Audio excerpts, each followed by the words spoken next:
This is the Ibala on our changing world. I'll be right back. Please stay with me.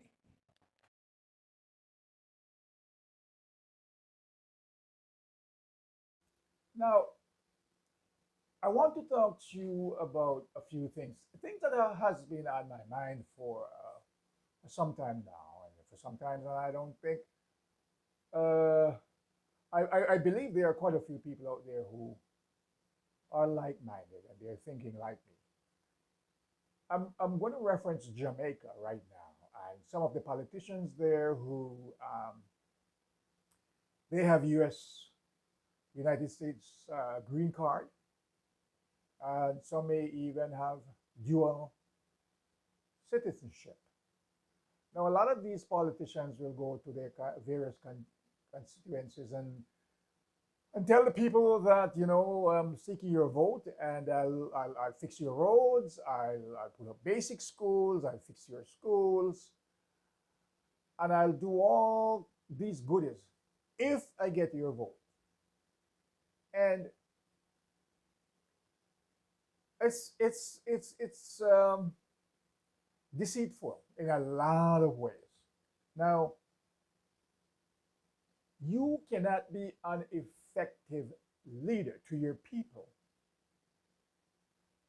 if you're serving two masters. You cannot serve two masters and be equally um, subservient or give equal service to both. You're going to favor one above the other. And so, there is no real serious interest in developing your country when you have one foot in and one foot out. You know, now with social media platform, you can stay in another country and work for the United States. You can stay right there in Jamaica and open a business. You know, under U.S. rules and regulation, you could run a business right there. There are people who have dual citizenships who have been doing that. Politicians have been doing that. So some of the problems that I see when politicians have green cards to the United States is that it's very difficult, if not impossible, in a lot of cases, for those politicians to create national policies that the United States would look at as hindering um, United States interests. It's hard for Jamaican political leaders to create foreign policies that the United States government deem um, they will either say, well, it's affecting the United States interest because all over the world, the United States have its interest.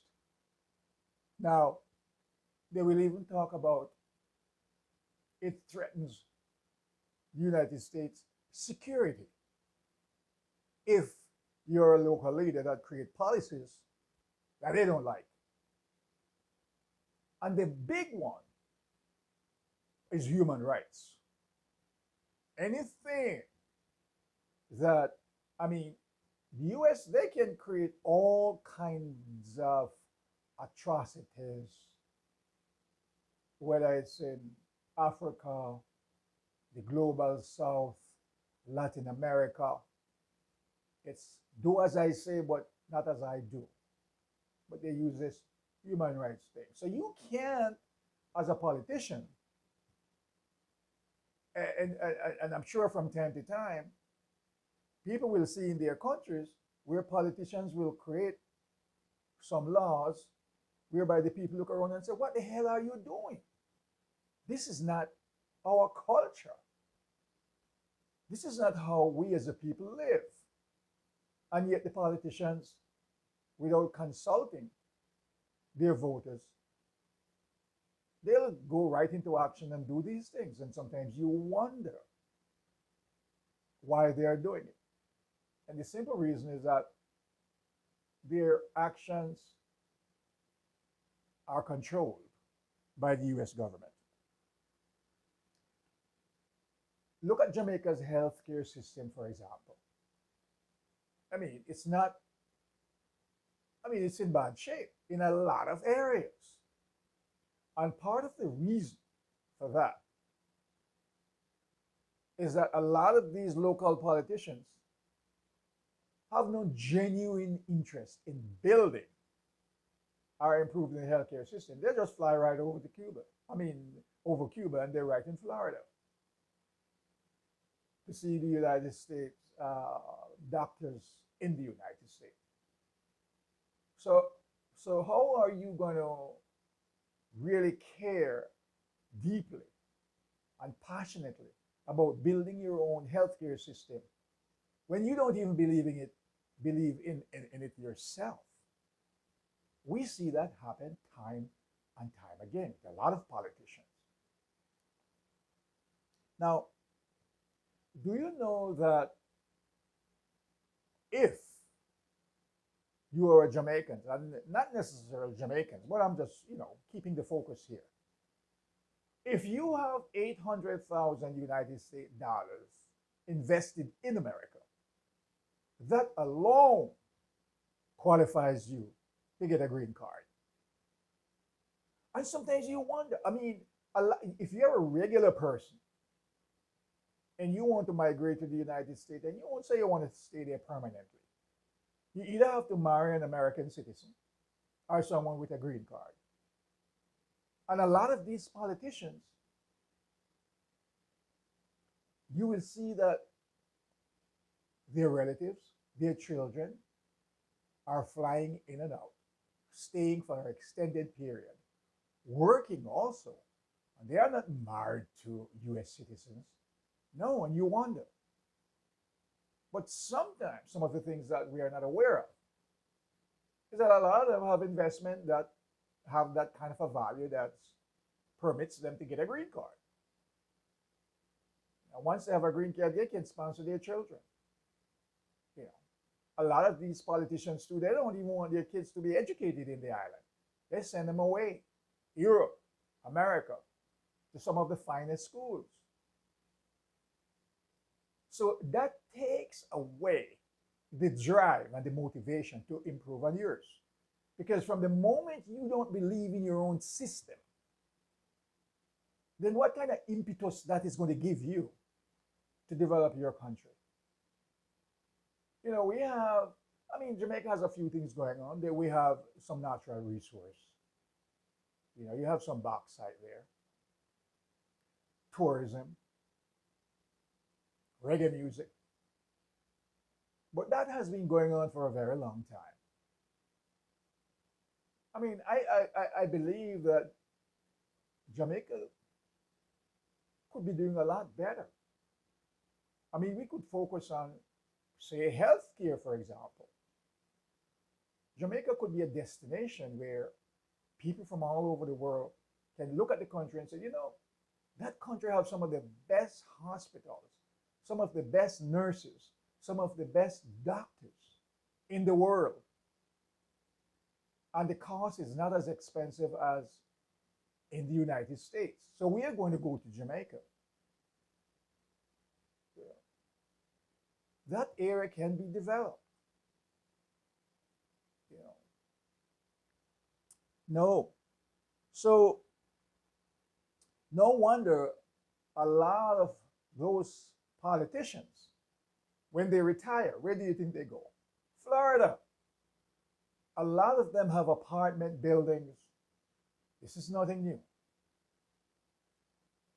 They have investments in the United States. And as soon as they retire, you check, a lot of them head to either Europe or most likely the United States of America.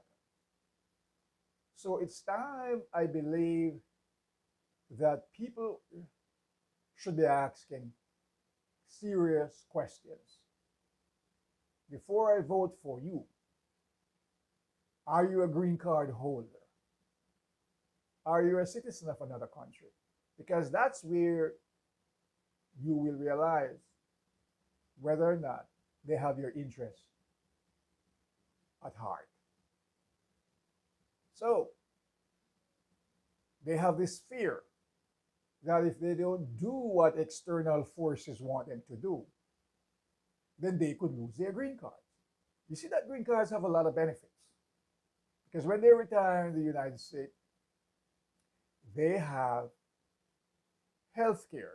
You know, the older we get, most of us, then we start having healthcare issues. They don't want to stay in Jamaica. So they have a green card, they come to America, and they have all the healthcare benefits. They're eligible for that.